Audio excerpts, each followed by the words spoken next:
मेरी गाड़ी में सोना अच्छी बात नहीं है।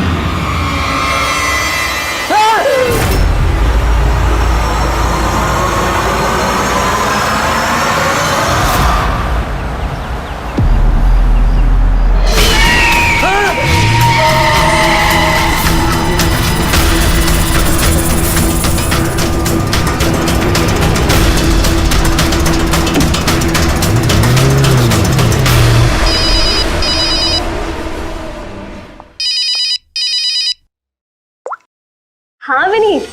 लीला help me, Leela please help me Leela. क्या हो गया विनीत, तुम इतनी टेंशन में क्यों लग रहे हो?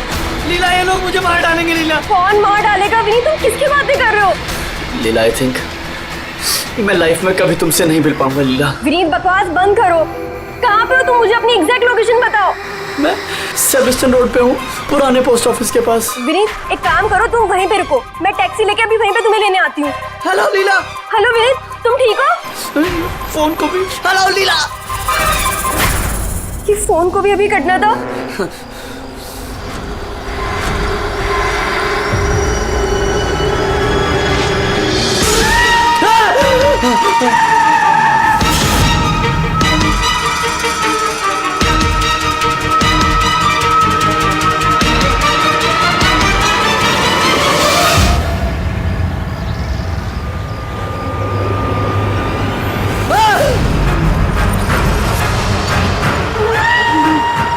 भगवान प्लीज हेल्प मी, मुझे मेरे घर तक पहुंचा दो प्लीज।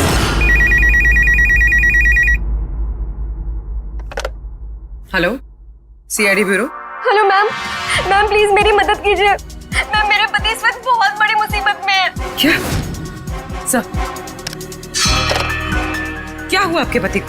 मैम उनकी जान खतरे में है, कोई ये मारना चाहता है। मैम प्लीज उन्हें बचा लीजिए प्लीज। क्या वो इस वक्त आपके साथ है? नहीं मैम, मैम वो इस वक्त अपनी गाड़ी में है। वो सेबेस्टियन रोड के पास जो पुराने वाला पोस्ट ऑफिस है वहाँ पे है।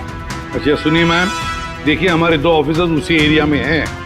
आप हमें आपकी गाड़ी का डिटेल दीजिए। व्हाइट बैक्स्टर है और गाड़ी का नंबर है 2536। मैम आप उन्हें बचा तो लेंगे ना? आप फिक्र मत कीजिए, आपके पति को कुछ नहीं होगा।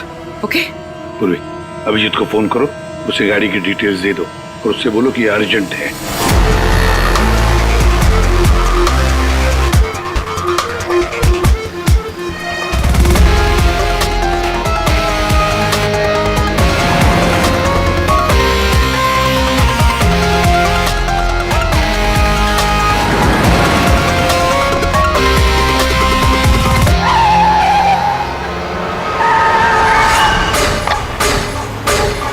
या यही नंबर है। ये गाड़ी ऐसे क्यों चला रहा है? ये तो एक्सीडेंट कर देगा।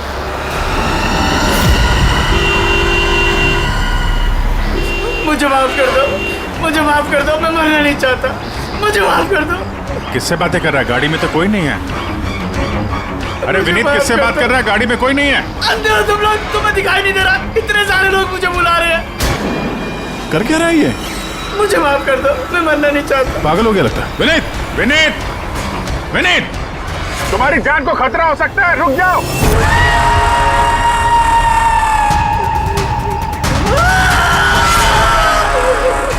अंकल मेरे साथ खेलो ना, बहुत मजा आएगा। विनीत गाड़ी रोको, साइड में लगाओ।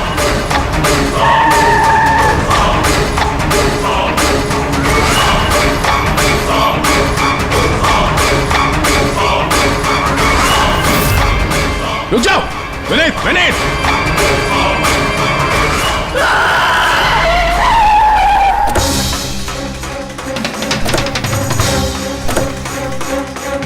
विनीत शराब के नशे में बड़बड़ा रहा होगा। शराब पी के तो यही होता है, एक्सीडेंट। आपने तो मुझसे वादा किया था ना कि विनीत को कुछ नहीं होगा, तो फिर क्या हो गया? देखिए मैडम, अगर उनकी जान को किसी और से खतरा होता तो हम उन्हें जरूर बचा लेते, लेकिन वो तो खुद ही शराब पी के गाड़ी चला रहे थे। आप तो जानती हैं कितना खतरनाक है। नहीं, उनकी जान खुद उनकी वजह से नहीं गई है, बल्कि उन लोगों की वजह से गई है जो इतने दिनों से उन्हें परेशान कर रहे थे। कौन लोग? सुबह शाम सोते जागते हर वक्त वो उन्हें सताते रहते थे। वो इतना ज्यादा परेशान हो गए थे कि उन्होंने अपने बिजनेस पे भी पूरी तरह से ध्यान देना बंद कर दिया था। किन लोगों की बात कर रही हैं आप? जरा साफ साफ बताइए।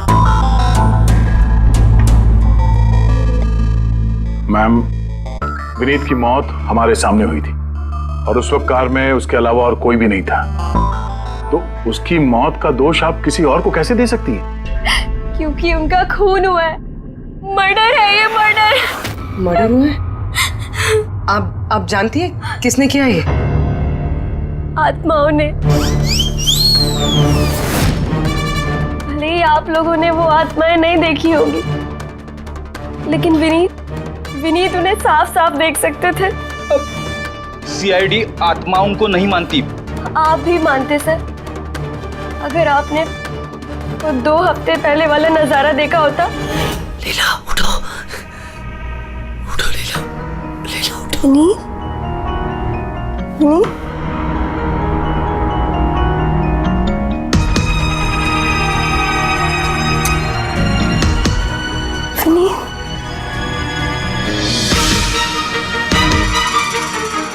विनीत, लीला, क्या हुआ विनीत? वहाँ देखो, कबर्ड के ऊपर। क्या है वहाँ विनीत? लीला, कबर्ड के ऊपर मुझे घूर रहा है। लीला, मुझे सोने नहीं दे रहा। विनीत, वहाँ पे कुछ नहीं है, कुछ नहीं है वहाँ पे। तुमने ना जरूर कोई बुरा सपना देखा है। चलो आगे सो जाओ। मैंने कोई सपना नहीं देखा और वो देखो अभी भी घूर रहा है और तुमको दिख क्यों नहीं रहा यार? विनीत, वहाँ पे कुछ नहीं है। तुम्हारी तबीयत ठीक नहीं है विनीत, तुम आगे सो जाओ। चलो, कुछ नहीं है विनीत। मैंने ना बुरा सपना देखा है, इसलिए ये सब हो रहा है। सॉरी, मुझे माफ कर दो प्लीज। एक मिनट, ये विनीत किस चीज के लिए माफी मांग रहा था? ये तो मुझे भी नहीं पता सर। विनीत काम क्या करता था? सर, उनकी कंपनी हॉस्पिटल्स में मेडिकल इक्विपमेंट सप्लाई करती थी। आप श्योर है कि वो विनीत का खून आत्मा नहीं किया? सर, मुझे पहले तो नहीं लगता था, क्योंकि ना तो मैंने कभी कोई आत्मा देखी थी और न ही कभी मैंने उनकी आवाज सुनी थी। लेकिन बाद में मुझे विनीत की बातों पे यकीन होने लगा कि वो सच कहता था।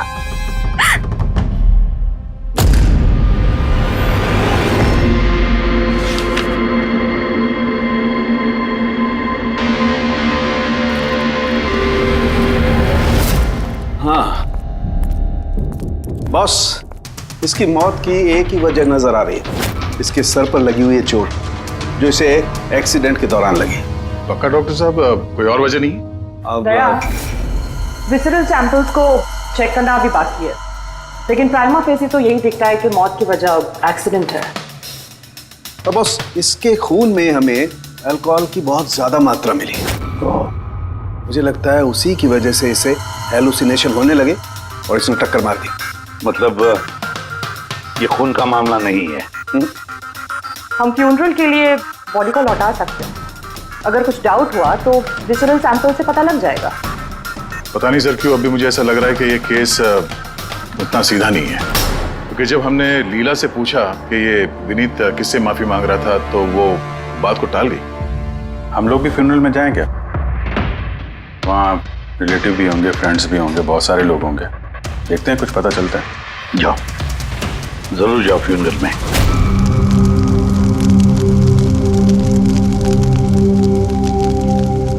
अच्छा हुआ मर गए, ऐसे गलत लोगों के साथ ऐसा ही होना चाहिए। तुमने बिल्कुल ठीक कहा, इसकी मौत इससे बदतर होनी चाहिए थी।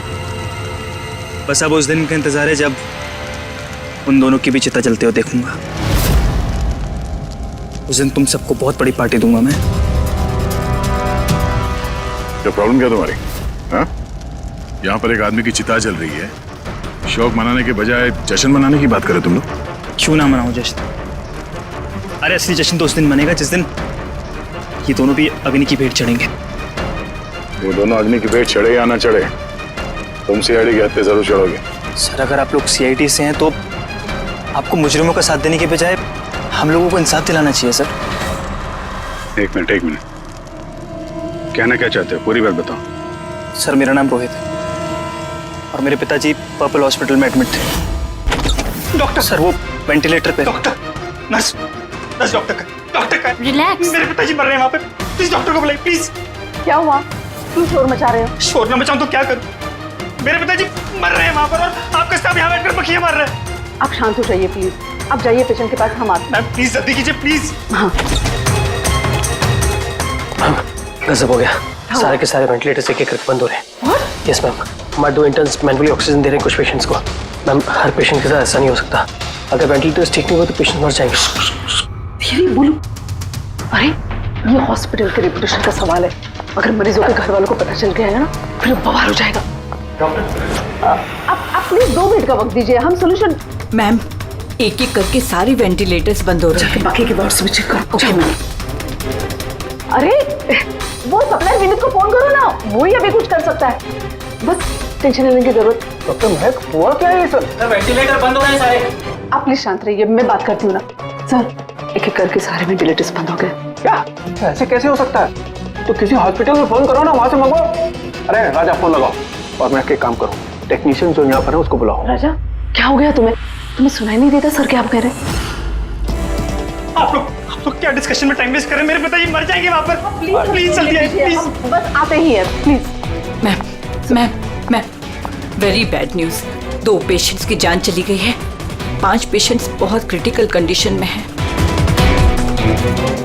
सर अगर आज हम लोगों का परिवार हमारे साथ नहीं है तो उसके जिम्मेदार सिर्फ और सिर्फ ये 3 लोग हैं, विनीत, महक और राजा। ये विनीत तो इक्विपमेंट सप्लाई करता था ना? जी सर। और ये महक राजा? सर जिस दिन ये हादसा हुआ उस दिन महक डॉक्टर इंचार्ज थी और राजा हॉस्पिटल का एडमिन संभालता था। ये सिर्फ राजा और महक आए हॉस्पिटल से या और लोग भी आए वहाँ के? आए ना सर, वो हेड नर्स परिणीता, वो शेखर जो कि मेंटेनेंस में, और वो डॉक्टर केदार इस हॉस्पिटल के मालिक। ठीक है, अभी शांत हो जाओ। हम इस मामले के तह तक जाएंगे। अगर तुम्हारे पिताजी के साथ नाइंसाफी हुई है तो उन्हें इंसाफ जरूर मिलेगा।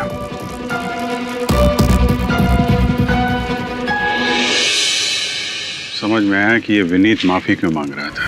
मुझे माफ कर दो, मैं मरना नहीं चाहता, मुझे माफ कर दो। और ये भी समझ में आ रहा है कि विनीत की मौत से इतने लोग खुश क्यों हैं। यानी विनीत की मौत का जिम्मेदार कोई भी हो सकता है। अब विनीत के बाद खूनी का अगला निशाना ये महक और राजा हो सकते हैं।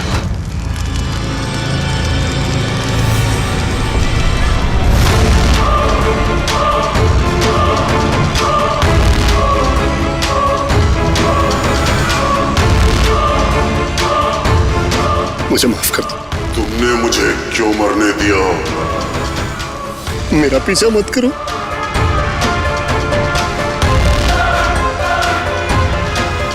ये बात किससे कर रहा है? मेरा पीछा मत करो। उन्हीं काल्पनिक लोगों से जिससे विनीत बात कर रहा था। शायद ही तू मुझे बचा सकती थी। क्यों मरने दिया मुझे? तुम भी मरने के लिए तैयार हो जाओ। और ये महक भी सहमी से लग रही है। छोड़ो, छोड़ो मुझे, छोड़ो मुझे, आग में मत खींचो। मेरी कोई गलती नहीं है। छोड़ो, छोड़ो, छोड़ो, छोड़ो मुझे, छोड़ो, छोड़ो, मत खींचो मुझे आग में। छोड़ो। क्या कर रहे हो? इधर आओ। क्या कर रहे हो यार? हैं? मैं बस परेशान हूँ, इसमें आप लोग क्या कर सकते हैं? मुझे खुद ही निपटना होगा अपनी परेशानी से। आप इधर आओ, थोड़ा दूर हट जाओ इधर से। तो बहुत सारे लोग हैं जो विनीत की मौत की खबर सुनकर खुश हो गए हैं? हाँ सर। और अब वो महक और राजा की मौत की खबर सुनना चाहते हैं। राजा और महक, इनका बर्ताव भी कुछ नॉर्मल नहीं लग रहा था सर। काफी डरे डरे से लग रहे थे, विनीत की तरह। सर विसरल सैंपल्स की रिपोर्ट आ गई है। ग्रेट। कोई गड़बड़ है? हाँ। एक आम इंसान का खून जितना लाल होता है, विनीत का खून उससे बहुत ज्यादा लाल था। तो अब समझ में आया कि विनीत को आत्माएं क्यों नजर आ रही थी। क्यों सर? पूर्वी, जब इंसान का खून जरूरत से ज्यादा लाल हो तो इसका मतलब ये होता है कि वो इंसान बहुत ज्यादा लंबे समय तक कार्बन कंपाउंड के संपर्क में रहा, और इस कार्बन कंपाउंड की वजह से ही उसे हेलुसिनेशन आते हैं, जबरदस्त किस्म के। तो मतलब किसी ने जानबूझकर विनीत को इस कार्बन कंपाउंड के संपर्क में लाया हो, जिसकी वजह से विनीत की दिमागी हालत खराब हो गई, जो उसकी मौत का कारण भी बन गई। सर, खूनी को ये कार्बन कंपाउंड मिला कहां से होगा? हमारे आसपास हर जगह कार्बन कंपाउंड फैला हुआ है। मॉडर्न जिंदगी में हम जितनी भी मशीनों का इस्तेमाल करते हैं, वो सब की सब, लगभग सब की सब कार्बन कंपाउंड निकालती हैं। हाँ, कोई भी मशीनों के साथ छेड़खानी करके ऐसी साजिश कर सकता है। तो कार में बैठने के ठीक पहले विनीत ऐसे किसी केमिकल के संपर्क में आया होगा, इसकी वजह से उसे ये हेलुसिनेशन वगैरह हो रहे थे। बिल्कुल बॉस, गाड़ी के एग्जॉस्ट सिस्टम को चेक करना चाहिए, गड़बड़ वहीं हुई है।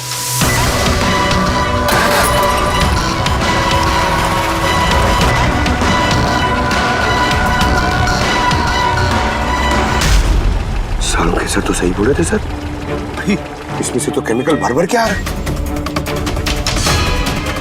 एक बात तो पक्की है पंकज, आत्मा कोई नहीं थी। हाँ सर, इसका मतलब अब खूनी के निशाने पे 2 लोग हैं, राजा और महक।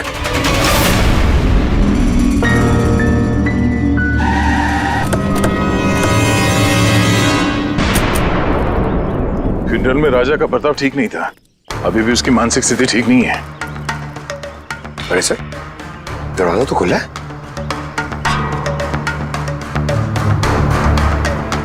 ये खूनी राजा तक पहुंच तो नहीं गया? ये क्या माहौल है? कैंडल्स,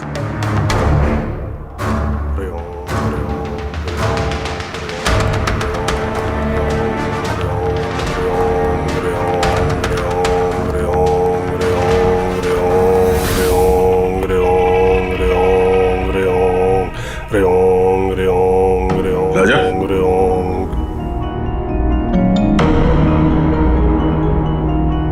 आप ठीक हो? कौन है आप लोग? सीआईडी। विनीत के अंतिम संस्कार में मिले थे हम लोग, तुम आग में कूदने वाले थे, हमने तुम्हें रोका था, भूल गए? अब आप लोगों को मुझे रोकने या बचाने की जरूरत नहीं पड़ेगी। जब तक विनीत का खूनी पकड़ा नहीं जाता, तुम्हारी जान को भी खतरा है। अच्छा सच सच बताना, उन 12 मरीजों की मौत क्या तुम्हारी लापरवाही की वजह से गई थी? खबरदार जो मुझ पर ऐसा गंदा और झूठा इल्जाम लगाया था। मैं निर्दोष हूं और कोई नहीं मरा मेरी वजह से। शांत शांत। राजा बड़ी मुश्किल से शांत हुआ है, इसे गुस्सा मत दिलाइए। आपकी तारीफ? श्लोक नाम है मेरा। मैं राजा की इस बुरे वक्त से बाहर निकलने में मदद कर रहा हूं। ओह, तो आप साइकियाट्रिस्ट हैं? साइकियाट्रिस्ट नहीं, साइकिक, मीडियम। इस दुनिया और दूसरी दुनिया के बीच एक पुल समझ लो। दूसरी दुनिया? दूसरी कौन सी दुनिया? वही आत्माओं वाली दुनिया। वैसे हम भी एक पुल है, मुजरिमों की दुनिया से लेके जेल के अंदर सलाखों के पीछे तक पहुंचाने का पुल। पर सर, आप मुझे सलाखों के पीछे क्यों डालना चाह रहे हैं? मैं तो राजा की आत्माओं से बचाने में मदद कर रहा हूं। राजा को आत्माओं से नहीं, केमिकल पॉइजनिंग से बचाने की जरूरत है। और बंद करो अपना ये ढोंग, समझे? सर, वो कहां इशारा कर रहे? उस बूढ़े आदमी की तरफ जो एसी के पास खड़ा हुआ है। किसकी बात कर रहे हैं? मुझे तो कोई भी नहीं दिख रहा। मुझे भी नहीं दिख रहा है। मानो या ना मानो, इस कमरे के अंदर कोई शक्तिशाली आत्मा है जो राजा को नुकसान पहुंचाना चाहती है। अभी पता चल जाएगा।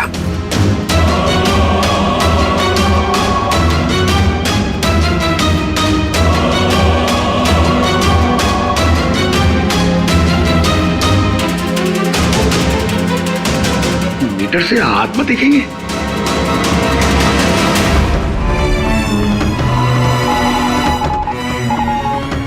देखा, वो आत्मा एसी के पास ही है। मेरी ईएमएफ मशीन झूठ नहीं बोल सकती।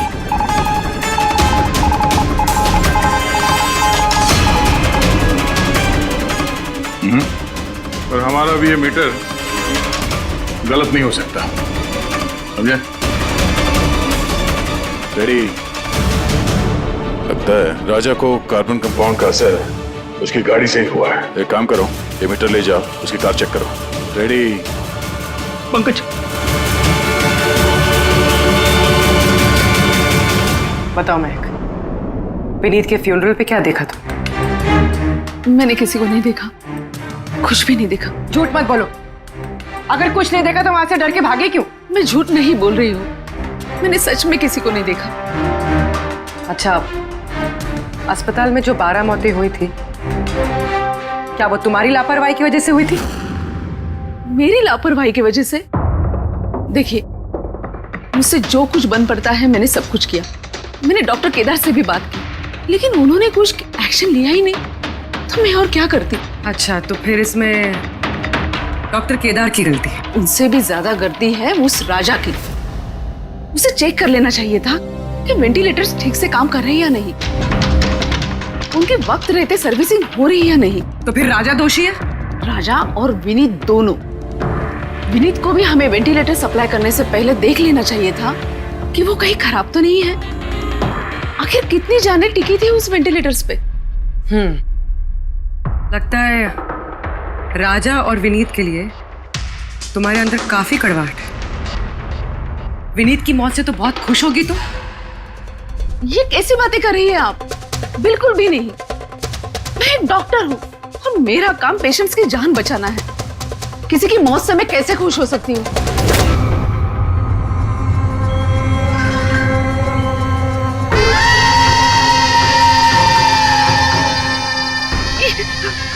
वो आ गया, वो आ गया, वो देखिए। लेकिन यहाँ तो कोई नहीं। देखो, तुम घबरा मत, जब तक मैं हूं तुम्हें कुछ नहीं होगा। हाँ?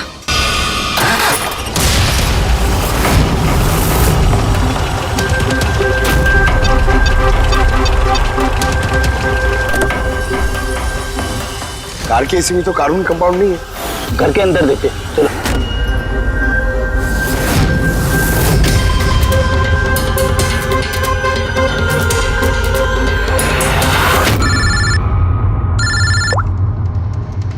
हाँ पूर्वी,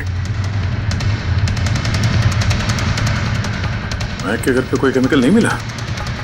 ठीक है, जब तक वो खूनी पकड़ा नहीं जाता तुम उसके साथ ही रहो, ठीक है? सर, हाँ, कार्बन कंपाउंड यहाँ पे भी नहीं है। कहीं कोई केमिकल नहीं मिलेगा। विज्ञान की दुनिया और केमिकल की दुनिया के अलावा भी कोई दूसरी दुनिया है, मानो या ना मानो। चुप, वो बंद। और जब तक बोलने को नहीं कहा जाए मुंह खोलना नहीं। राजा जी, आपको डरने की कोई जरूरत नहीं है। हम लोग हैं यहाँ पर, जब तक वो खूनी पकड़ा नहीं जाता सीआईडी आपके साथ ही रहेगी। मुझे सीआईडी की जरूरत नहीं है, ये है ना मेरी सुरक्षा करने के लिए। यार ये कैसे हो सकता है? ना राजा के घर में केमिकल मिला, ना महक के घर में केमिकल मिला, कैसे हो सकता है? सर, हमने राजा के घर को अच्छी तरह से चेक किया, एक एक कोना देखा, गाड़ी भी चेक की, कहीं कुछ नहीं मिला। हाँ मगर दया, अगर कोई केमिकल का इस्तेमाल ही नहीं हुआ है तो फिर राजा और महक को हेलुसिनेशन हुए कैसे? कोई तो वजह होनी चाहिए। और सर, जिस तरीके से विनीत के कार के एसी में केमिकल का इस्तेमाल किया गया है, ये किसी नौसिखिया का काम नहीं लगता है, तो कोई एक्सपर्ट। एक काम करते हैं, बनने वालों के घरों में देखो, शायद कोई ऐसा आदमी हो जो केमिकल्स के बारे में अच्छी जानकारी रखता हो, कोई केमिकल्स में एक्सपर्ट। और हाँ, हॉस्पिटल के उस स्टाफ को बुलाओ, चीफ नर्स जो है ना, हेड नर्स परिणीता, फिर हेड टेक्नीशियन शेखर और मालिक केदार, तीनों को बुलाओ। सर देखते हैं।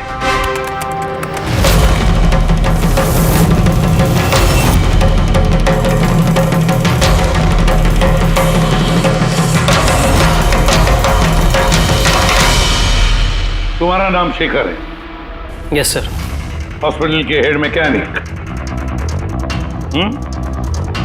मेन टेक्नीशियन, मतलब हॉस्पिटल में जब भी किसी मशीनरी में प्रॉब्लम्स आ जाते तो पहले तुम्हें पता चलता है? जी हाँ सर। तो हॉस्पिटल के वेंटिलेटर्स खराब हो गए थे, ये तुम्हें पता नहीं था? सर पहले से पता था। तो फिर किया कुछ नहीं क्यों? बताया क्यों नहीं किसे? हाँ? सर इसमें मेरी कोई गलती नहीं है। तो फिर किसकी गलती? सर मैंने महक को पहले से ही बता दिया था वेंटिलेटर्स के बारे में कि वेंटिलेटर्स में प्रॉब्लम हो रही है और वो कभी भी खराब हो सकते हैं। और ये वेंटिलेटर्स बंद होने से पहले तुमने बताया था? यस सर, 1 वीक पहले। मैम मैंने आपको एक नोटिस भेजा था, वार्ड टीम के वेंटिलेटर्स ठीक तरह से काम नहीं कर रहे हैं। ओह, मैंने वो तुम्हारा लेटर पढ़ लिया था शेखर, तुम टेंशन मत लेना, मैं कुछ करती हूँ। बट मैम मामला थोड़ा अर्जेंट है। हाँ हाँ मुझे पता है। डॉक्टर महक। यस मैम आपको अकाउंट्स डिपार्टमेंट ने इमीडिएटली बुलाया है। हाँ ओके चलो। Okay ma'am. Don't worry Shekhar, मैं कुछ ना कुछ करूँगी पक्का। बट सर उन्होंने मेरी बात को सीरियसली लिया ही नहीं। हाँ, महक ने वेंटिलेटर्स खराब होने पर पेशेंट्स को बहुत बचाने की कोशिश की, मगर राजा सर इतने घबरा गए कि कुछ कर ही नहीं पाए। शेखर जी, तुम कितना सच बोल रहे हो, कितना झूठ, ये तो हम पता लगा ही लेंगे। सर महक की कोई गलती नहीं है, उसने मुझे वेंटिलेटर्स खराब होने के बारे में पहले ही बता दिया था। लेकिन आपने क्या किया? सर मैंने हॉस्पिटल के एडमिन हेड को बता दिया था, राजा को, क्योंकि हॉस्पिटल के जितने भी ये मशीनरी है उनकी देखरेख की जिम्मेदारी एडमिन हेड की होती है सर। तो आपने एडमिनिस्ट्रेटिव हेड राजा को बता दिया और आपकी जिम्मेदारी खत्म हो गई। आप मालिक है ना इस हॉस्पिटल के, तो जिम्मेदारी खत्म कैसे होती है आपकी? सर मैंने अपनी जिम्मेदारी निभाई, तभी तो मैं खुद गया राजा के केबिन में। राजा। जी सर। ये सब क्या कर रहे हो? अरे ये सब जरूरी नहीं है, इतने सारे मरीजों की सांसें वेंटिलेटर के भरोसे चल रही हैं, तुम यहाँ बैठे हो, अरे कुछ करो ना। जी सर, मैं अभी सप्लायर से बात करके वेंटिलेटर बदलवा देता हूँ। प्लीज प्लीज जल्दी करो। जी सर मुझे समझ में नहीं आ रहा कि उन्होंने वेंटिलेटर्स बदलवाए क्यों नहीं। मैं हैरान हूँ सर, कोई भी केदार जी पे उंगली उठा नहीं रहा है। हर कोई राजा, विनीत और महक के पीछे पड़ा हुआ है। वही तो, हॉस्पिटल के मालिक है ना केदार जी, तो पूरी की पूरी जिम्मेदारी भी केदार जी तुम्हारी है। लेकिन सर अब मैं खुद जाके तो रिपेयर नहीं कर सकता ना वेंटिलेटर्स। सर मेरा काम है कि कंसर्न डिपार्टमेंट को इन्फॉर्म करना, और सर वो मैंने कर दिया। बल्कि मैंने विनीत से खुद बात करी, मैंने उससे कहा कि अगर ये रिपेयर हो सकते हैं तो रिपेयर करे, वरना इनको चेंज कर दे, और उसने कोई एक्शन ही नहीं लिया। उसने कोई एक्शन नहीं लिया, उसने कोई एक्शन नहीं लिया। आपने क्या एक्शन लिया? और नाम भी ले रहे हो तो विनीत का जो मर चुका है, या राजा का जो जवाब देने की हालत में नहीं है। सर जो सच था वो मैंने आपको बता दिया, अब वो मानना ना मानना सर आपके हाथ में है। परिणीता। जी सर। हॉस्पिटल की हेड नर्स, तो तुम हॉस्पिटल के बारे में सब कुछ जानती होंगी। जी सर। तो फिर अब सच सच बताओ, ये जो कुछ भी हुआ है किसकी लापरवाही से हुआ है? बताओ जल्दी। हाँ सर, बताती हूँ। मेरे साथ धोखाधड़ी करने की कोशिश मत करना राजा। और हाँ, अगर मशीनों में कोई फिजिकल डैमेज है वो वारंटी में नहीं आता। अगर तुमको नए वेंटिलेटर चाहिए तो पूरी कॉस्ट पे करनी होगी, समझा? मैंने तुमसे घटिया इंसान आज तक अपनी जिंदगी में नहीं देखा। अब ना तो हमारा हॉस्पिटल तुमसे कोई सामान लेगा और ना ही शहर का कोई दूसरा हॉस्पिटल। सुनो, ये धमकी किसी और को देना, जानता नहीं तुझे मैं कौन हूँ, जो करना है कर ले।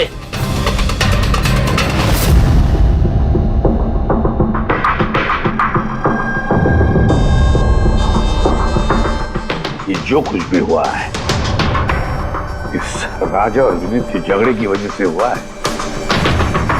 दोनों की झगड़े की वजह से सर इतने लोगों की जान चली गई। राजा को नए वेंटिलेटर का इंतजाम तुरंत करना चाहिए था। सर इन मरीजों के परिवार वालों में से 3 लोग ऐसे हैं जिन्होंने केमिकल इंजीनियरिंग की है। अच्छा, 3 लोग? तो फिर उनकी कुंडली निकालो, देखते हैं।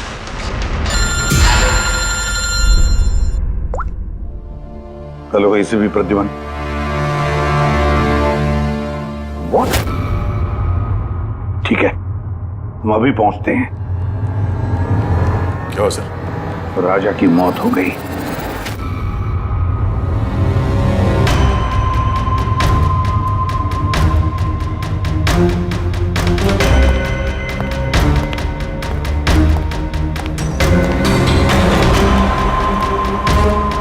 इस रूम में चेक करता हूं। हाँ सर। नहीं, तो ऊपर चलते हैं।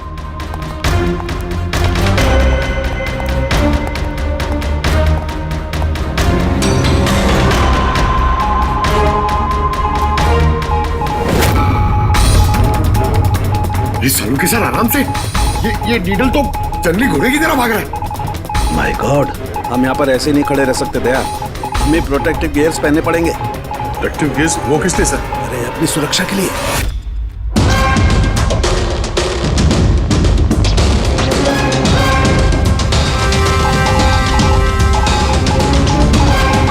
ये देखो, सबसे ज्यादा मीटर रीडिंग यहीं पर है, इस एसी के नीचे। मतलब सर वो पंकज, खबरदार खबरदार, जो आत्मा का नाम भी लिया तो। सर ये मीटर किस तरफ इशारा कर रहा है? बताता हूँ बाहर चलो, बाहर चलो।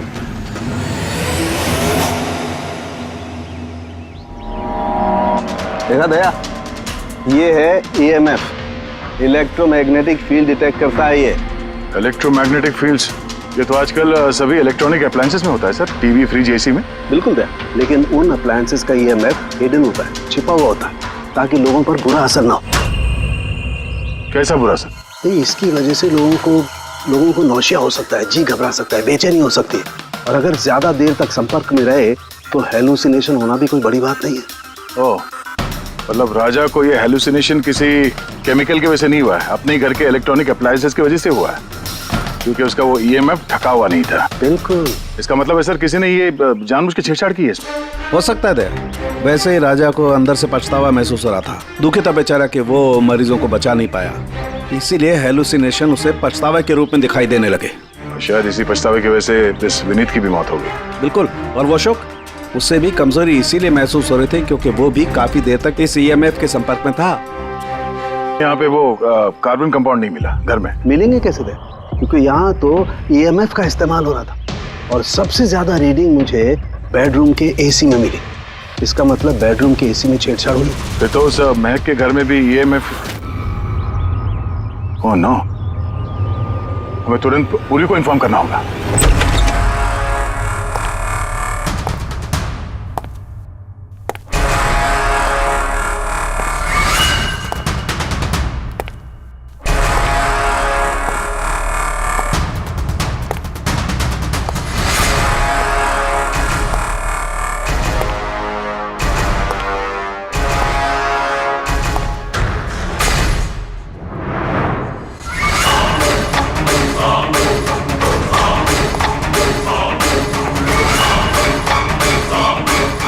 जान लेकर चैन नहीं पड़ा तुम्हें,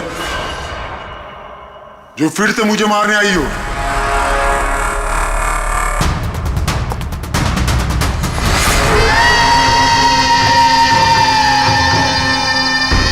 तुम? मैं कहती हूँ मेरे पास मत आना। क्या कर रही हो तुम? छोड़ो से। सर वो आदमी। क्या? सर यहाँ पे। सर रोकिए इसे, ये मुझे मारना चाहती है। पहले यहाँ से बाहर निकली, जल्दी, आउट ऑफ हियर, प्लीज, जल्दी, फास्ट। ये है वो 3 लोग जिनका संबंध केमिकल इंजीनियरिंग से है, सुहास, दीपक और किशोर। खूनी इनमें से कोई भी हो सकता है। नहीं अभिजीत, कार के AC में केमिकल फिक्स करना अलग बात है, और इलेक्ट्रोमैग्नेटिक फील्ड को इतनी होशियारी के साथ इस्तेमाल करना अलग बात है। मुझे लगता है ये कोई ऐसा आदमी है जिसे साइंस की, मेडिकल साइंस की बहुत अच्छी जानकारी है, या तो कोई डॉक्टर या कोई साइंटिस्ट। जिसने भी किया उसने पूरा बंदोबस्त किया था इस इलेक्ट्रोमैग्नेटिक फील्ड का, कि ये महक और राजा दोनों कायम के लिए उस EMF के असर में रहे हैं। हो सकता है जब ये दोनों हॉस्पिटल में अपना काम कर रहे थे तब भी ये EMF वहां पर प्रेजेंट था। तो फिर सर शायद हॉस्पिटल के किसी मशीन के साथ भी छेड़छाड़ की गई होगी। बिल्कुल दया, बिल्कुल, और ये करने वाला वही है, हॉस्पिटल का अंदर वाला। तो ये वो जगह है जहाँ पे महक और राजा बैठा करते थे? जी हाँ। और कौन कौन आ जा सकता था इस कमरे में? सर सिर्फ स्टाफ वालों को अंदर जाने की परमिशन थी, वो भी अगर कोई काम हो तो। मतलब बाहर का कोई आदमी यहाँ नहीं आ सकता? नहीं सर, यहाँ तक कि मरीजों को भी अंदर जाने की इजाजत नहीं थी। उसका मतलब तो ये हुआ कि स्टाफ का ही कोई है, मतलब आप में से कोई एक खूनी है। ये आप कैसे कह सकते हैं? ये हम नहीं कह रहे हैं, ये ईएमएफ मशीन कह रही है जिसने हमें सब कुछ बता दिया है। और इस ईएमएफ मशीन के हिसाब से इस एसी के साथ छेड़छाड़ की गई थी। इसका मतलब है राजा और महक को मारने की कोशिश की गई थी, मगर बेचारा राजा मारा गया। एसी के साथ छेड़छाड़? क्या कह रहे हैं आप लोग? हमें तो कुछ समझ में नहीं आ रहा। ये बात इस कमरे में मौजूद वही इंसान समझ सकता है जो खुद खूनी है। और वो आज यहाँ एक प्रोटेक्टिव गियर पहन के आया है ताकि इलेक्ट्रोमैग्नेटिक फ्रीक्वेंसी से उसे कोई नुकसान ना हो। क्यों? कौन है वो?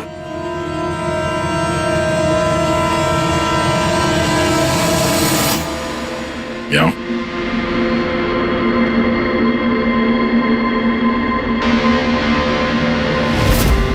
फैशन सेंस तो बहुत अच्छा है तुम्हारा शेखर। कपड़े के अंदर ये सुरक्षा कवच। तुम्हारे सारे पत्ते खुल चुके हैं शेखर। हमने तुम्हारे बारे में सब कुछ पता लगा लिया है। तुम ही यहाँ पे सिर्फ ऐसे टेक्नीशियन हो जो एसी के साथ छेड़छाड़ कर सकते हैं। अब जल्दी बताओ, क्यों किया तुमने ऐसा? हाँ, मैंने किया ये सब। और क्या गलत किया अगर मैंने महक, विनीत और राजा पे इल्जाम लगाया तो? इन लोगों की वजह से 12 मरीजों की मौत हुई जो मुझसे देखा नहीं गया। और मैंने सोचा कि इन लोगों को भी वैसी ही मौत मिलनी चाहिए जैसे उन 12 मरीजों को मिली।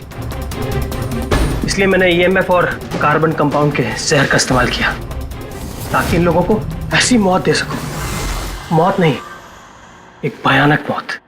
और ये मेरा इंसाफ था। इंसाफ करने का हक सिर्फ कानून को है, किसी और को नहीं, समझे? तुम जानते थे उस केमिकल के इस्तेमाल से उन लोगों को हैलुसिनेशन होगा। वो मरे हुए मरीज उन्हें सामने दिखाई देंगे जिसकी वजह से वो पागल हो जाएंगे। क्यों? और मैं अपने मकसद में कामयाब भी हुआ। जैसी मैं मौत चाहता था वैसी ही मौत विनीत और राजा को मिली। मगर अफसोस, महक को आपने एंड मोमेंट पे बचा। कामयाब तो तुम तब होते जब बिना कोई जुर्म किए उन्हें उनके अंजाम तक पहुंचाते हैं। क्या फर्क रह गया तुम में और उन दोनों में? अब तुम भी एक हत्यारे हो। तुम्हें क्या सजा मिलेगी इसका फैसला तो अब अदालत ही करेगी।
मदन जी,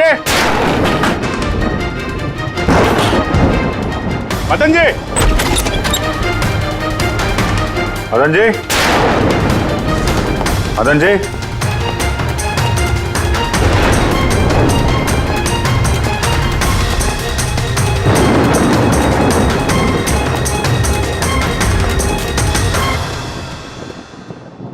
तय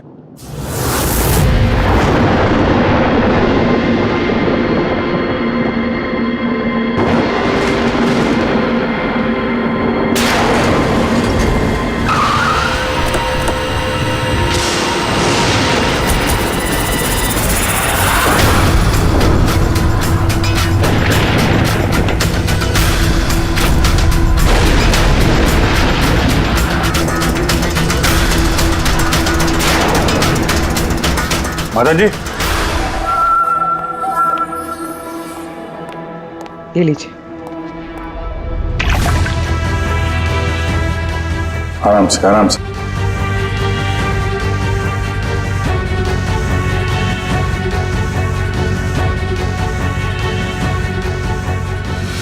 मदन जी, आप ठीक तो है ना?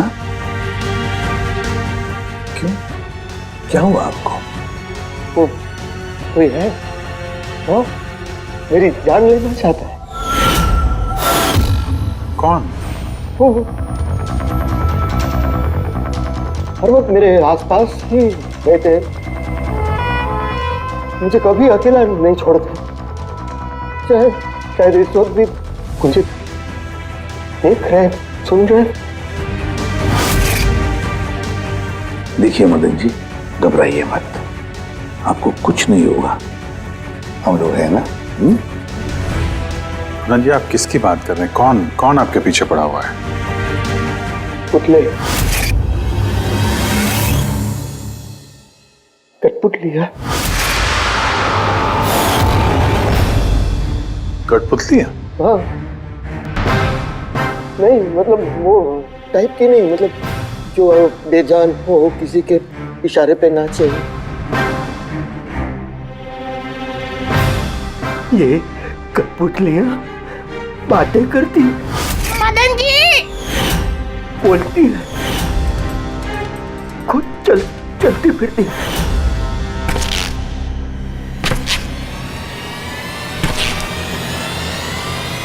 मदन जी, ओ मदन जी।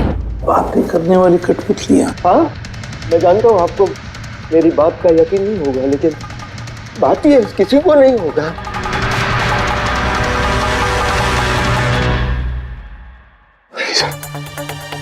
आपने से कठपुतलियों के बारे में सुना है? नहीं। जानते हैं कुछ दिन पहले मेरे साथ क्या हुआ था? उस दिन मेरा बर्थडे था, घर की बेल बजी, मुझे लगा मेरे दोस्त मुझे मिलने आए हैं।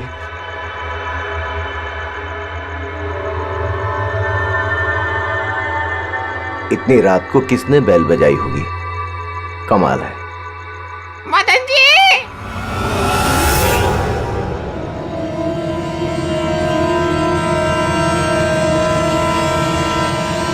कौन? दिखाई नहीं दे रहा, मैं हूँ।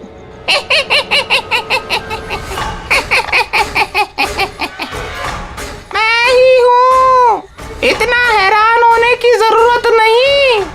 पता है यहाँ मैं क्यों आया हूँ? क्यों?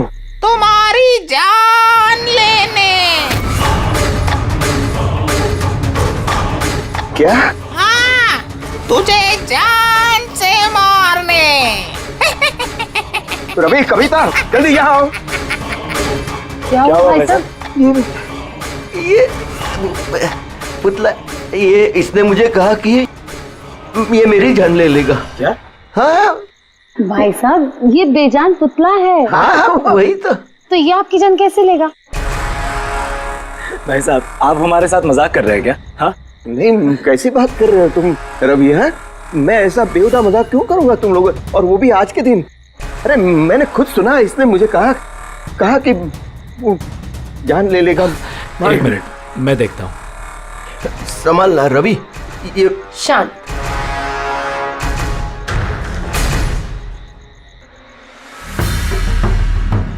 तो ऐसा अब लगता है शायद आपके साथ किसी ने मजाक किया है। इस लकड़ी के पुतले के अंदर किसी ने शायद स्पीकर फिट किया होगा। चेक करो, कहीं स्पीकर होगा।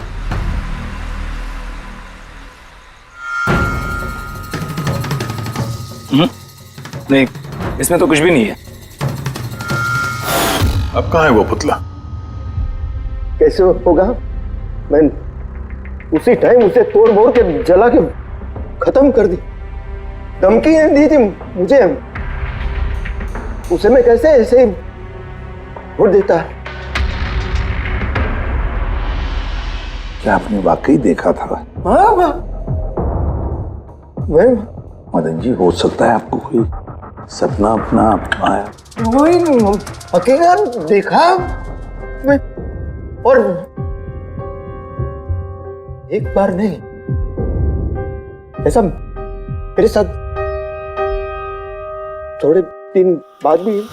मुझे लगता है कि मदन जी को मारने का सबसे अच्छा तरीका ये है कि उनके सीने में चाकू घोंप दिया जाए। उससे तो पूरा फर्श खून से गंदा हो जाएगा। सबसे बेस्ट तरीका है मदन जी को जहर दिया जाए। एक काम करते हैं, क्यों ना उनका गला ही दबा दिया जाए। तो आप ही बता दीजिए मदन जी, आप कैसे मरना पसंद करेंगे?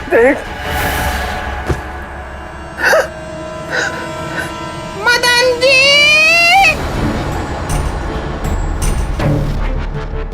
कहाँ चले?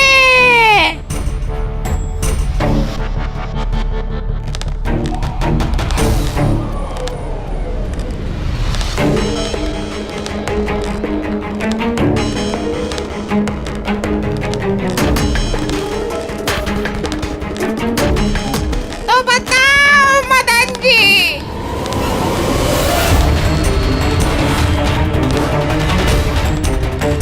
कौन से तरीके से मरना चाहोगे? बोलो मदन जी, बोलो।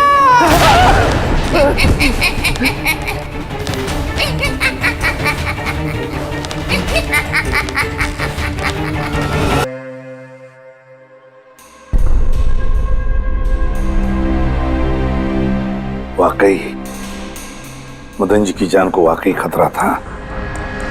सही कह रहे थे, कोई वहम नहीं था। सर मतलब ये मदन जी का खून इस कठपुतली ने किया? क्या बकवास कर रहे हो यार? कठपुतली खून थोड़ी ना कर सकती है। तो फिर खून किसने किया होगा? उसी ने फ्रेडी, उसी ने जो कठपुतली का खेल खेलना जानता है। तो जब हम लोग यहाँ पर आए तब कठपुतली के हाथ में ये चाकू था। सारे सबूत तो इसी की तरफ इशारा कर रहे हैं। खून इसी ने किया है। भैया, भैया प्लीज प्लीज, ये भैया को। सर, इस पुतले ने खून नहीं किया। एक मिनट, आप लोग कौन हैं? सर, मैं कविता हूँ, इनकी पत्नी, और ये मदन भैया हैं, इनके बड़े भाई, ये रवि हैं। तो आप लोग अब तक क्या कर रहे थे? कहाँ थे आप? सर, आज हमारी मैरिज एनिवर्सरी है, इसलिए हम बाहर डिनर के लिए गए थे। हमने मदन भैया को भी कहा था साथ में आने के लिए, लेकिन उन्होंने मना कर दिया। और ये सब मदन जी का खून इस पुतले ने नहीं किया? हाँ सर, इस पुतले ने खून नहीं किया। आप जानती हैं खूनी को? मुझे पूरा यकीन है, इनका खून शार्दुल ने किया है। वो इनसे बदला लेना चाहता था। ये शार्दुल है कौन? किस बात का बदला लेना चाहता था? शार्दुल एक पेंटाकोलिस्ट और वॉइस ओवर आर्टिस्ट था। मदन भैया और रवि के बड़े भैया अंकुश भैया के बचपन का दोस्त। अंकुश भैया को शार्दुल से बचपन से ही बहुत लगाव था। जब उन्होंने देखा कि शार्दुल जिंदगी में कितनी ठोकरें खा रहा है, तो 5 साल पहले उन्होंने अपना घर शार्दुल को दे दिया ताकि वो वहां से अपना थिएटर ग्रुप चला सके। हालांकि वो लोग कभी अंकुश भैया को किराए के पैसे नहीं दे पाए, मगर अंकुश भैया को इस बात से कभी कोई तकलीफ नहीं हुई, क्योंकि वो जानते थे कि इस कला में इतने पैसे नहीं हैं। शार्दुल और उनके स्टूडेंट्स अंकुश भैया के घर से ही अपनी वेंटर कॉलेज की प्रैक्टिस किया करते थे। कठपुतलियों से बातें करवाने की इस कला का घंटों बैठकर रियाज किया करते थे। तो एक चीज तुम लोग अच्छे से समझ जाओ, वेंट्रिलोक्विज्म की कला आसान नहीं है, लेकिन ये इतना भी मुश्किल नहीं है। इस कला को करने की तकनीक इसके नाम में छिपी है। वेंट्रिलोक्विज्म एक लैटिन शब्द है जिसमें वेंटर का मतलब पेट और लोक्वी मतलब बोलना, और वेंट्रिलोक्विज्म मतलब पेट से बोलना। जैसे हेलो गौरव, कैसे हो तुम? फिर एक दिन अंकुश भैया गुजर गए और सब कुछ बदल गया।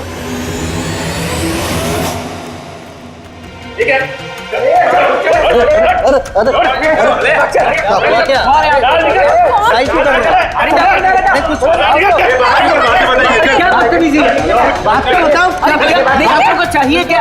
रवि, मदन, ये सब क्या हो रहा है? क्या हो रहा है? ये जो इतने वक्त से तुम्हारी मुफ्त खोरी चल रही थी ना, आज से बंद हो रही। हमने यहाँ कोई धर्मशाला नहीं खोल रखी। लेकिन मदन, अंकुश ने तो कहा था। कौन अंकुश? जो मर गया वो जिंदा नहीं है, दुनिया में नहीं है। आज तक उसके तरीके से चलता था, अब मैं हूँ, मेरे तरीके से चलेगा। सुना तुमने? चलो जगह खाली करो। रवि, समझा अपने भाई को। वो क्या समझाएगा मुझे? मैं समझता हूँ ना सब कुछ। और अगर यहाँ रहना ही है तो किराया देना पड़ेगा। किराया? हाँ, किराया। कितना किराया देना होगा? मैं 4 लाख। 4 लाख? मगर 4 लाख तो हमारे पास नहीं है। नहीं है तो खाली करो, वरना पुलिस को बुला के तुम सबको जेल में भिजवा दूंगा। वहां पर रहने का कोई किराया भी नहीं देना पड़ेगा। मदन, हमें कुछ मोहलत दो। हम इतनी जल्दी कहाँ जाएंगे? मोहलत कुछ नहीं मिलेगी। बहुत सुन लिया मैंने, बहुत देख लिया तुम लोग का तमाशा। निकलो निकलो यहाँ से। अरे 1 मिनट, जब तक आज तक का तुम किराया मुझे नहीं देते, ये जो सामान तुम्हारा पड़ा है ना, और ये क्या है, कठपुतलियां, वो सब मेरे कब्जे में रहेगी। अगर तुम ये भी हमसे छीन लोगे तो हम तुम्हारा किराया कैसे चुकाएंगे? वो मैं नहीं जानता। सर ऐसा मत कीजिए सर, हम आपके सारे पैसे चुका देंगे सर, प्लीज। सर आपको ये सब बेजान कठपुतलियां लगती हैं, मगर हमारी जिंदगी बसी है इन सब में। ए भाई ट्रेजेडी किंग, ये सब तुम्हारा मेलोड्रामा है ना, मेरे अंकुश भाई के पास चलता है, मेरे सामने नहीं।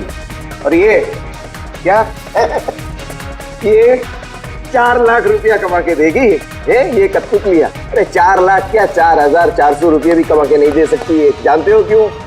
क्योंकि ये कला खत्म हो चुकी है, जीरो।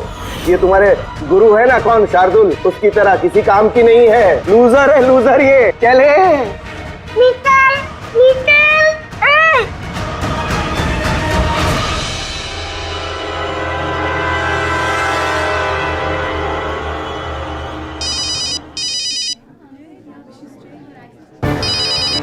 ये भी ना। कौन है भैया? और कौन? शार्दुल। बार बार मुझे इस तरह फोन करके धमकियां देता है। मैं देखता हूँ। मैं आ रहा हूँ तुझे मारने। अब तेरी जिंदगी कुछ ही दिन की मेहमान है। हेलो भैया, मेरे ख्याल से हमें पुलिस के पास जाना चाहिए। पुलिस डिपार्टमेंट में मैं किसी को जानता हूँ, शायद वो हमारी मदद करे। हाँ भैया, मुझे बिल्कुल भी उम्मीद नहीं थी कि शार्दुल इतना सनकी निकलेगा। हमें पुलिस के पास जाना चाहिए। कोई फायदा नहीं, ये शार्दुल अपने मोबाइल से फोन नहीं कर रहा, कोई लैंडलाइन नंबर से कर रहा है। Landline number? मैं पता लगाता हूँ ये नंबर कहाँ का है। क्या? ये क्या बोल रहे हो तुम? हाँ सही बोल रहा हूँ, ये नंबर इस हॉस्पिटल के मॉर्ग रूम का है। शार्दुल मुझे मॉर्ग रूम से धमकी भरे फोन क्यों करेगा? इस नंबर से इन लोगों को धमकी भरा कॉल आ रहा है। कल रात को भी आया, आज सुबह भी, लगातार 3 दिनों से आ रहा है। कौन कर रहा है ये कॉल? सर इस फोन से किसी को भी फोन करने की इजाजत नहीं है। मैं सारा दिन यहीं पे रहता हूँ, इस फोन से किसी ने भी कोई कॉल नहीं किया। तो फिर तुमने किया होगा फोन? तो अब मैं क्यों फोन करूंगा, मैं तो आप लोगों को जानता भी नहीं हूँ। हाँ तो हो सकता है तुमने शार्दुल के कहने पे किया हो। क्या नाम दिया आपने? शार्दुल। शार्दुल? ये है शार्दुल, जानते हो इसे? ये आप लोगों को कैसे कॉल कर सकता है? क्यों नहीं कर सकता कॉल?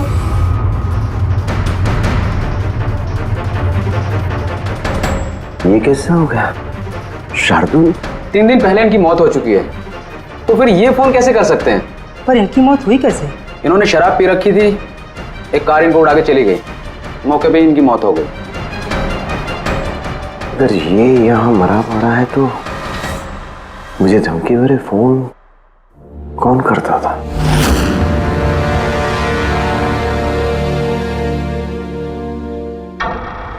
सर पुलिस रिकॉर्ड के मुताबिक तो ये सारे कॉल्स मौके लैंडलाइन से आए थे। लेकिन मौका फोन लाइन तो कोई इस्तेमाल कर ही नहीं रहा था, फिर ये सब कैसे? पूर्वी, अच्छी तरह से चेक करो, देखो चक्कर क्या है, मामला गड़बड़े है। सर हाँ? इन्हें कुछ पता नहीं चलेगा। आप ऐसा क्यों कह रही हैं? क्योंकि सीआईडी जिंदा इंसानों को पकड़ सकती है, आत्माओं को नहीं। और मैं जानती हूँ ये सब शार्दुल की आत्मा ने किया है। देखिए, आत्मा जैसी कोई चीज नहीं होती है। पढ़ी लिखी होने के बाद भी आप ऐसी बातें कर रही हैं। आप भी तो पढ़े लिखे, आप ही बताइए ना, एक लाश मॉर्ग से फोन कैसे कर सकती है? कैसे मदन भैया से वो कठपुतलियां बात कर सकती है? सर आपको ये सब नॉर्मल लग रहा है? आप लोगों ने भी ऐसा कुछ अनुभव किया जैसे मदन जी ने किया था? जी सर। नहीं, हट जाओ। आज मैं तुम्हें छोड़ूंगा नहीं। बहुत परेशान किया है तुम लोगों ने मुझे। मार डालूंगा मैं, आज तुमको छोड़ूगा नहीं। भैया हट जाओ। नहीं भैया क्या हुआ? क्या बताना? अरे भैया लेकिन ये क्या कर रहे हैं भैया? भैया क्या? कठपुतलियां आए हैं, दूर रहना। कठपुतलियां? हाँ, मारने आई है मुझे, मैंने कहा था ना। भैया एक बात तो सुनिए। ये क्या कर रहे हैं आप? रवि, ये आवाज ऊपर से आ रही है। हाँ, लेकिन ऊपर तो कुछ भी नहीं है, बस स्टोर रूम है और एक बंद पड़ा हुआ कमरा है। Store room? हाँ, उसी स्टोर रूम में तो मैंने सारी कठपुतलियां बड़े से बक्से में ताला लगा के बंद करके रखी है। कठपुतलियां? क्या वो सारी बाहर आ गई? कैसे? क्या?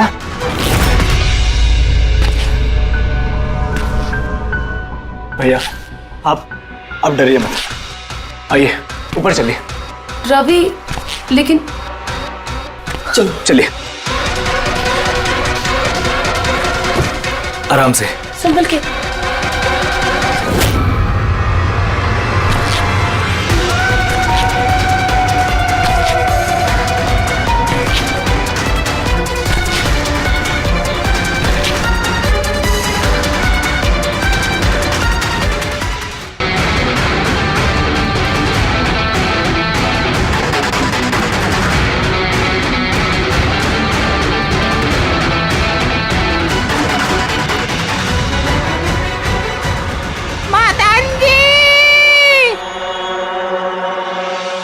भाई साहब आवाज इस कमरे से आ रही है, आइए।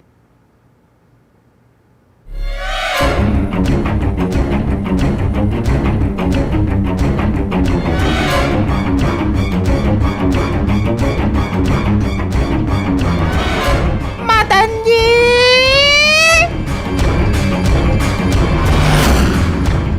मदन जी, कैसा लगा मुझे मिलके? सोचा मारने से पहले मिल तो लूं।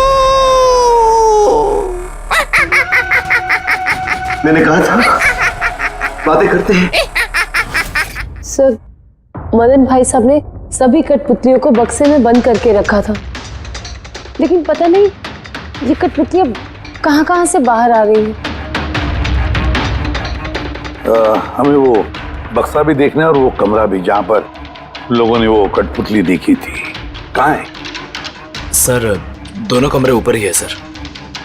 चलिए दिखाइए। आइए सर।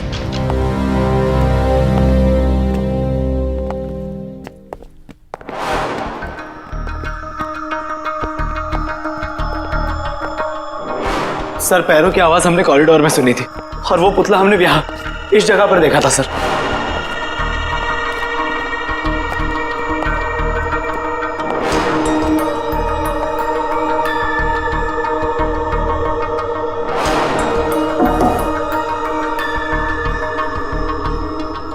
ये कमरा एकदम खाली क्यों है? सर मैंने सोचा था कि यहाँ पर ट्रेडमिल और बाइसिकल रखूंगा और थोड़ी एक्सरसाइज करूंगा, पर कभी टाइम ही नहीं मिला।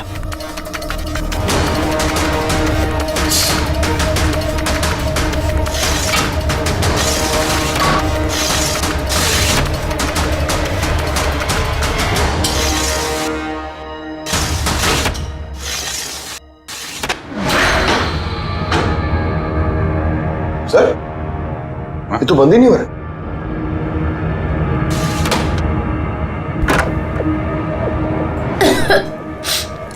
आइए सर। सर यही वो पेटियां हैं जिनमें कठपुतलियां बंद थी। इधर लाइट ऑन करना। जी।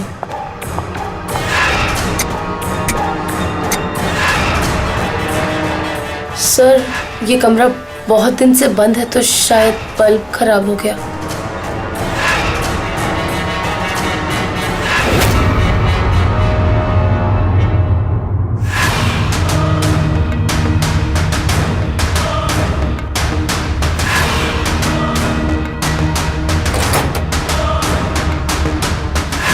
सर सारे पेटियों पे ताला लगा है।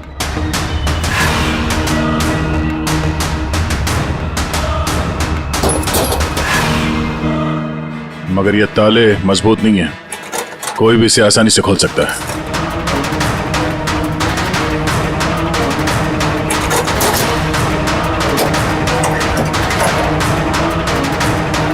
इतने सारे पुतले,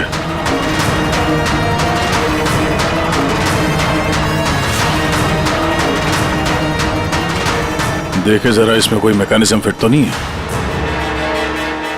सर मैं आपसे बोल तो रही हूँ ये बात नहीं करते हैं, जरूर इसमें शार्दुल की आत्मा आकर बात करती है।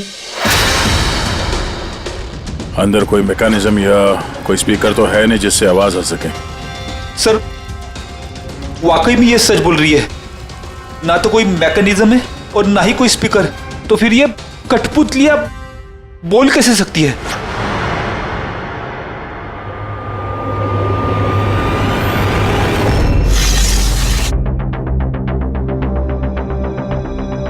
लॉक खराब है?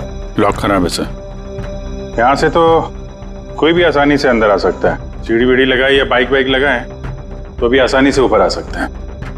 और जो भी कोई आसानी से इस कमरे में आ सकता है वो बक्से में बंद पड़े कठपुतलियों को उठाकर बाहर ले जाकर कहीं भी रख सकता है, जैसे यहाँ रखा था तुम लोगों को डराने के लिए। सर मतलब कोई आत्मा नहीं है? अरे छोड़ो आत्मा, आत्मा कभी होती ही नहीं है। ये तो वही हो सकता है जिस घर का चप्पा चप्पा जानता है, चप्पा चप्पा जानता है। और तो और कठपुतलियों के बारे में भी अच्छी मालूमात रखता है। और ये हो सकते हैं शार्दुल के स्टूडेंट्स।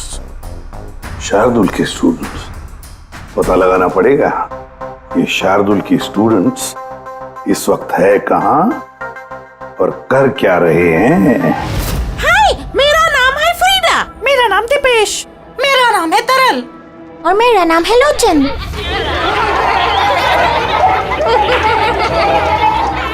आज मैं आप सबको एक बहुत ही अच्छी कहानी सुनाने वाली हूँ। नहीं, हमेशा तुम ही क्यों सुनाओगी कहानी? अरे तो इसमें अर्जी क्या है? हाँ, फ्रीडा तुम्हें हमेशा सबसे अच्छा रोल चाहिए होता है। हाँ दीपेश, तुमने बिल्कुल सही कहा। मेहनत हम करते हैं और फेमस तुम होती हो। तुम्हारी कठपुतली का भी यही कहना है। सर समझ में नहीं आ रहा सर, ये कठपुतली बात कैसे कर रही है? अरे पंकज, एक कला है आवाज बदलने की कला, इसे कहते हैं वेंट्रिकुलिज्म। बिल्कुल, बात तो यही लोग कर रहे हैं, लेकिन लगता है कि ये आवाज कठपुतली के मुंह से निकल रही है।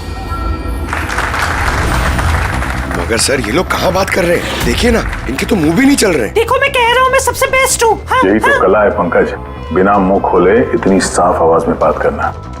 आवाज यहाँ पेट से निकलती है। वो आत्मा भी इसी कला की पैदाइश थी। उन पुतलों ने इसी कला के जरिए मदन जी से बात की थी और वो न्यूज रीडर्स ने भी। मगर सर ये लोग तो कठपुतलियों को ऐसे हाथ से हिला रहे हैं सर। हाँ तो ऐसे तो होता है पेट शो में। मगर सर मदन जी ने वो पुतला देखा था, उसे तो कोई हाथ से नहीं हिला रहा था, ना ही कोई बात कर रहा था ऐसे। शायद कोई मैकेनिज्म फिट किया होगा उन पुतलों में जो किसी रिमोट कंट्रोल से ऑपरेट होता होगा। सर मगर रवि ने बोला था कि उसके अंदर कुछ भी नहीं था, कुछ भी नहीं था। साउंड मैकेनिज्म नहीं मिला था, लेकिन उसके सर के अंदर कोई मैकेनिज्म था जिसकी वजह से उसका सर और मुंह हिल रहा था, जो शायद रवि को दिखानी। सी कठपुतलियां बनाना शार्दुल या उसके किसी स्टूडेंट का ही काम हो सकता है, जो मदन जी के घर का चप्पा चप्पा अच्छी तरह से जानता है। इन्हें पता होगा उस खिड़की के बारे में जिसका लाश टूटा हुआ था। घर में घुस के जगह जगह कठपुतलियां लगाना और उनसे बातें करवाना तो इनके बायत का खेल है। मगर सर मॉर्ग से इन लोगों ने कॉल कैसे किया? सर सर पता चल गया कि मॉर्ग रूम वाले फोन कैसे आ रहे हैं। कैसे? सर इसके लिए स्पूफिंग सॉफ्टवेयर का इस्तेमाल किया गया। Spoofing software? ये क्या होता है? सर अभी बताती हूँ।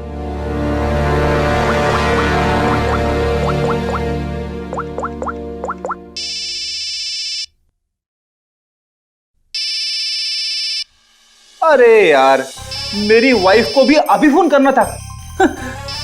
हाँ? सर मैं बिजली का बिल भरना फिर से भूल गया हूँ, शायद बिजली कट गई होगी।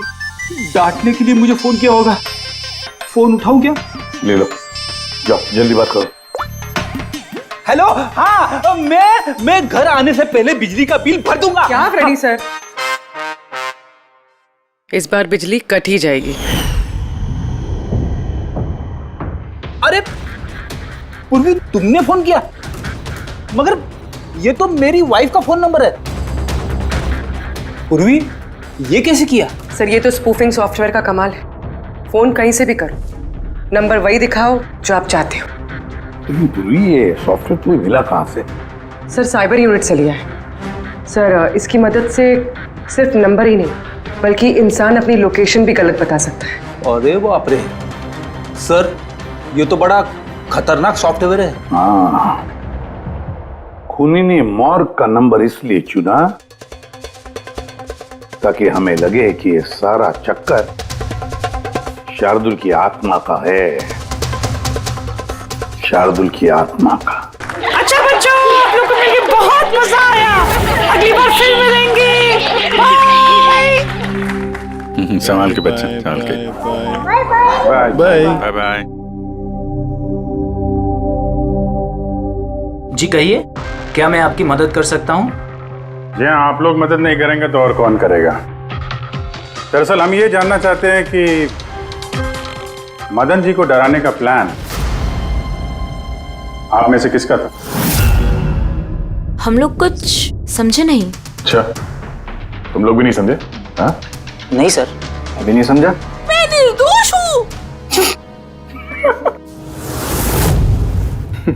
बहुत हंसी आ रही है। हाँ? एक आदमी की जान चली गई, तुम सबको बहुत हंसी आ रही है। जान? किसकी जान? मदन जी की। खून हुआ है उनका, सीआईडी से हम लोग। सीआईडी? जी हाँ, सीआईडी। और हमारे शक के दायरे में हो तुम सब।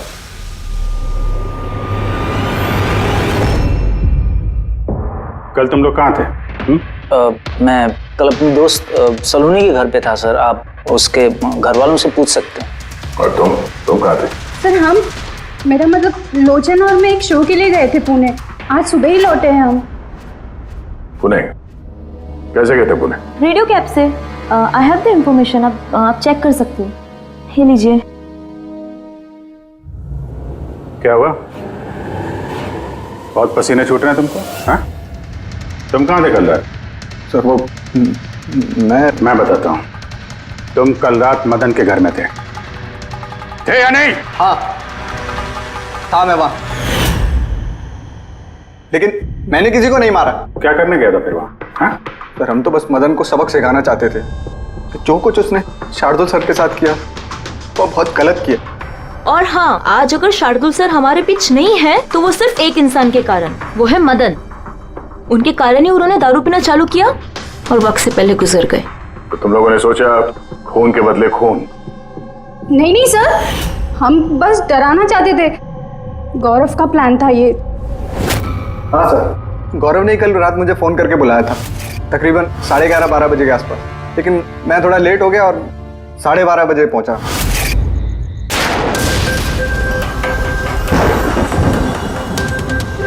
आज तो वैसे ही बहुत लेट हो गया, मार ही डालेगा गौरव मुझे। चला गया शायद अंदर। अब इससे इशारा कैसे करूं?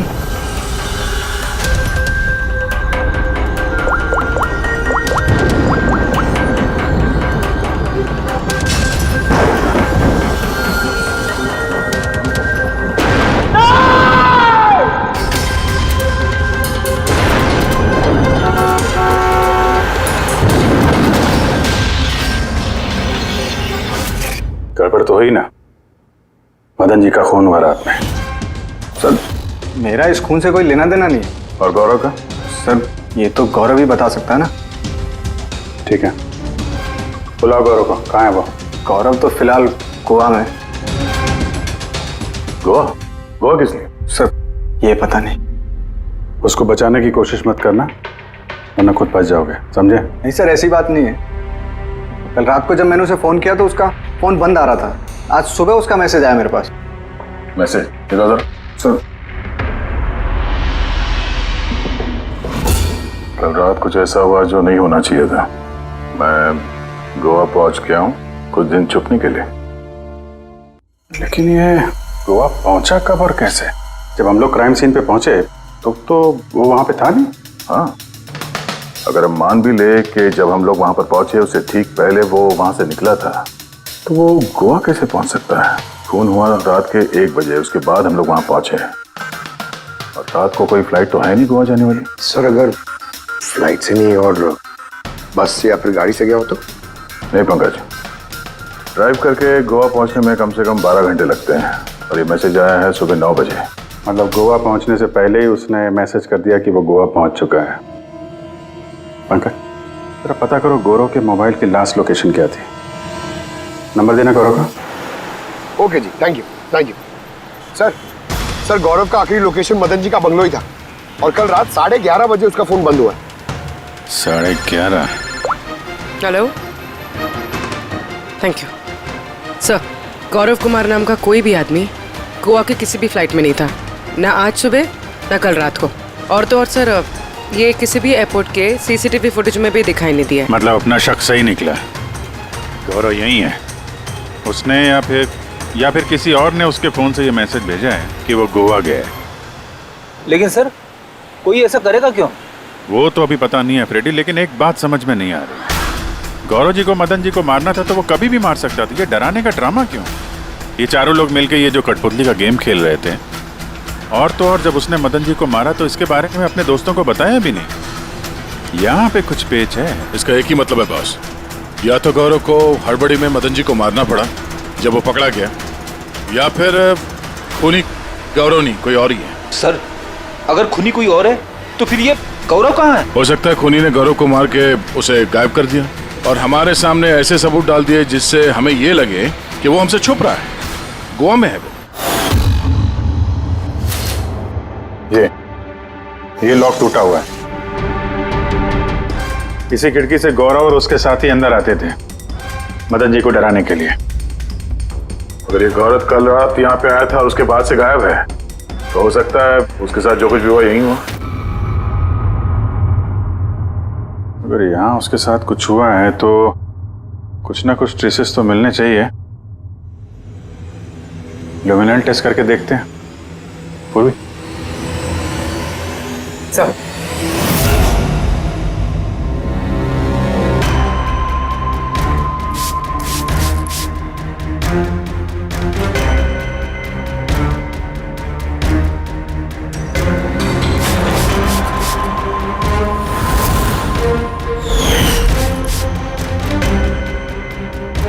आपका शक सही था, यहाँ पर तो खून है।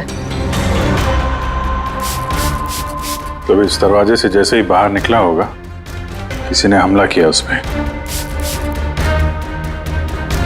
सर इस तरफ तो कोई निशान नहीं है। इस तरफ देखो।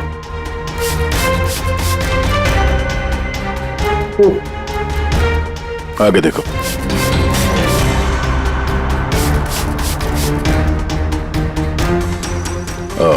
मतलब हमला करने के बाद गौरव को घसीट के यहाँ स्टोर रूम तक लाया गया।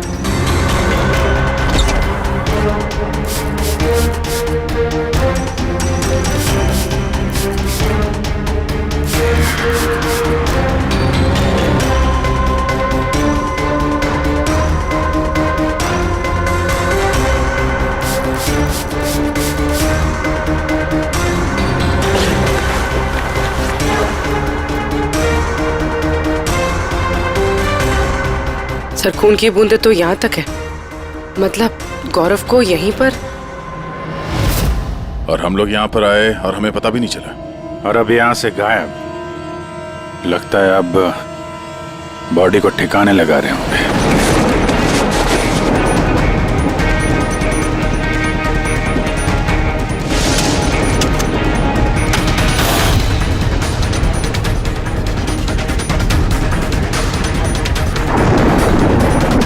सीआईडी गोली लग जाएगी। भागेगा। चलो पीछे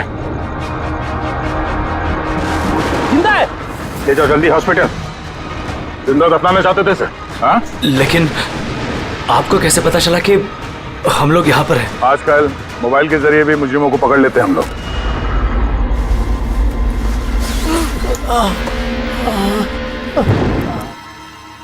उस खुदगर्ज और लालची इंसान का मर जाना ही ठीक था। अंकुश भैया की मौत के बाद मदन भैया अकेले ही सारी प्रॉपर्टी हड़प जाना चाहते थे। हमें क्या मिलता? ठेंगा। हमने ये प्लान तब बनाया जब घर में वो कठपुतलियों वाले हादसे होना शुरू हुए। हम जानते थे सर कि कोई आत्मा वात्मा का चक्कर नहीं है, इसीलिए हम एक रात जागे ताकि इस कठपुतली के राज से पर्दाफाश कर सके। और फिर तुम लोगों ने गौरव को पकड़ लिया? हाँ।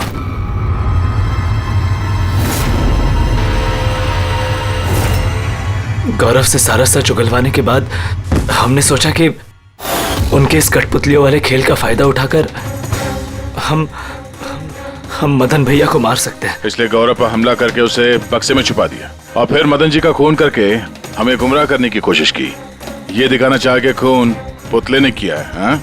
हमें मालूम था कि सीआईडी कभी भी आत्मा की कहानी और कठपुतलियों के खेल पर विश्वास नहीं करेगी और आपका सीधा शक जाएगा शार्दुल के स्टूडेंट्स पर, खास करके गौरव पे।